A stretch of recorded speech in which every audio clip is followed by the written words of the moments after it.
Hello, my name is Jake and I'm an occupational therapy student. And I'm Elizabeth. I'm also an occupational therapy student. Today, Elizabeth and I went into Dr. Lansing's office and we did a workstation evaluation based on her office area. Upon arrival, we noticed that she was pretty organized and comfortable with her office area, and that there was just a couple accommodations that we noticed right off the bat. The first thing was her desk and seat positioning. When she was sitting at her desk doing a typing task, we noticed that she had some forward neck flexion, some forward trunk flexion, and that her forearms and elbows were sitting in dead space. They were not supported from her chair at all. We also noticed that under her desk, she did have a lot of room and that she was flat-footed, that her thighs were parallel with the floor, and that she reported no pain.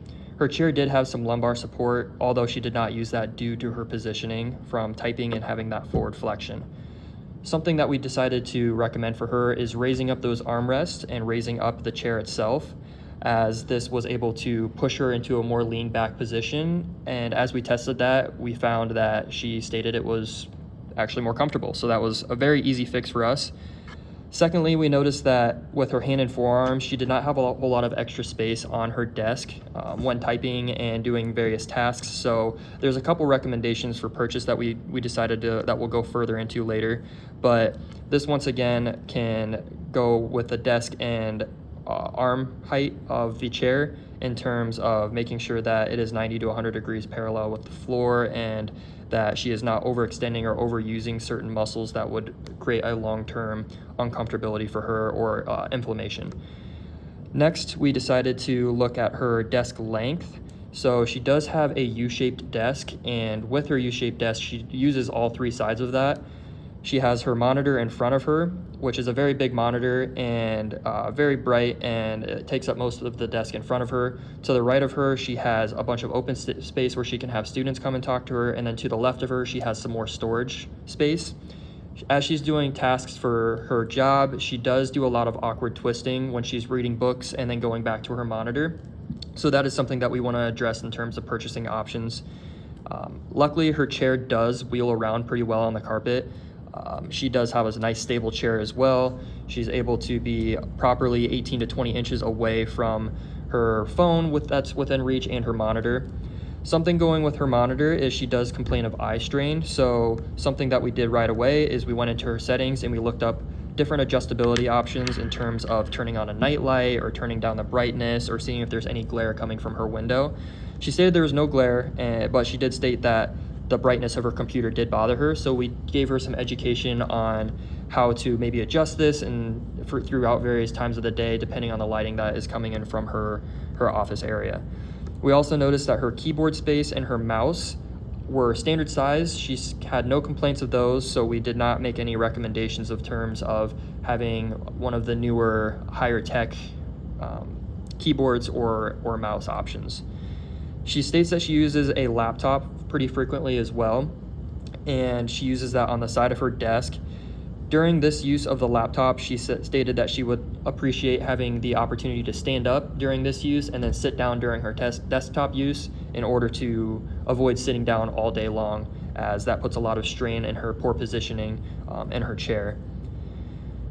The lighting within her office, she has three different types of lighting. She has a large window to her left, which brings in the natural light. She has a lamp to her right that has an ambiance light, and then she has overhead lighting that comes straight down. So we noted no complaints or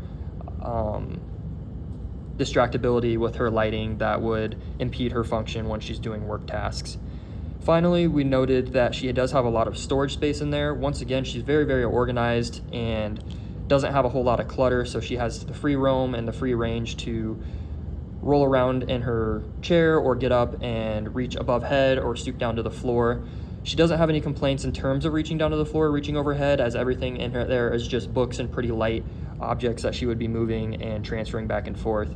So overall, just a few recommendations. Luckily, they're pretty easy recommendations and very non-expensive, as Elizabeth will talk about later in the purchasing options.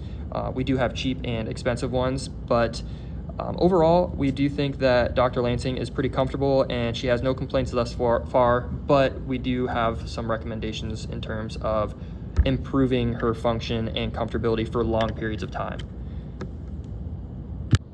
So, based on some of the things that Jake has stated about, we came up with some purchasing recommendations for Dr. Lansing.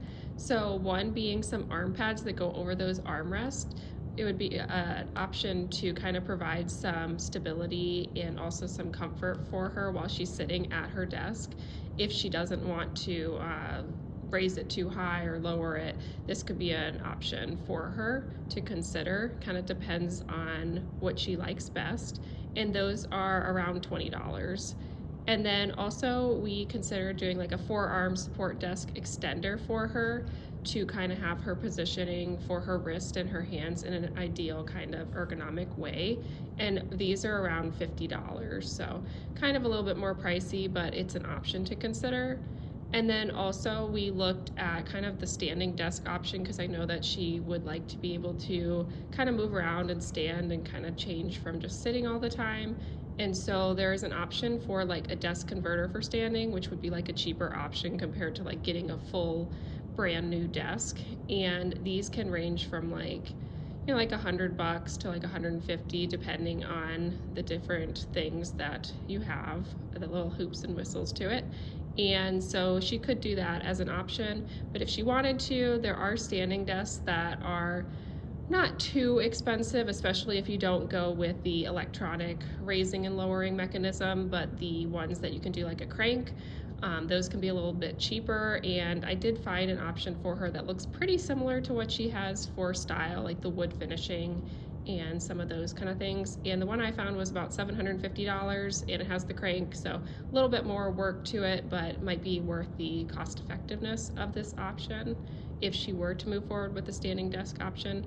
And then also for the book holder that we had talked about previously for reading, just kind of found something that's about like, you know, like $10-15 and would provide her that opportunity to have it in a vertical stand to be able to not have to bend and kind of stoop her neck too much. So it would be good for her support system of her head and keeping her in ergonomic positioning. So those are some recommendations that we would make for Dr. Lansing. Overall, to summarize from the checklist that we completed, Dr. Lansing would benefit from some additional workplace or workspace modifications made for her desk area. And so, like we said previously, some of the arm pads, maybe some of the desk extender stuff, or a standing desk, or even something that would be able to lift her laptop up a little higher so that she's positioned ergonomically would be good. And then also considering like adjusting her chair height, making sure that her arms are in ideal position, so to avoid pain or any kind of discomfort while she's working.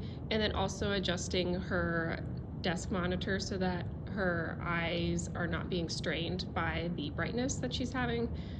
So yeah, some of the recommendations that we stated were, you know, some of those things that could be easily modified, like those arm pads and stuff like that, some of those cheaper things. And then if she really wants to have something like a little bit fancier, I would recommend the desk just to have her be able to stand and sit. But just kind of, there's some different options that are on the document that we'll share. And so if you have any questions, let us know.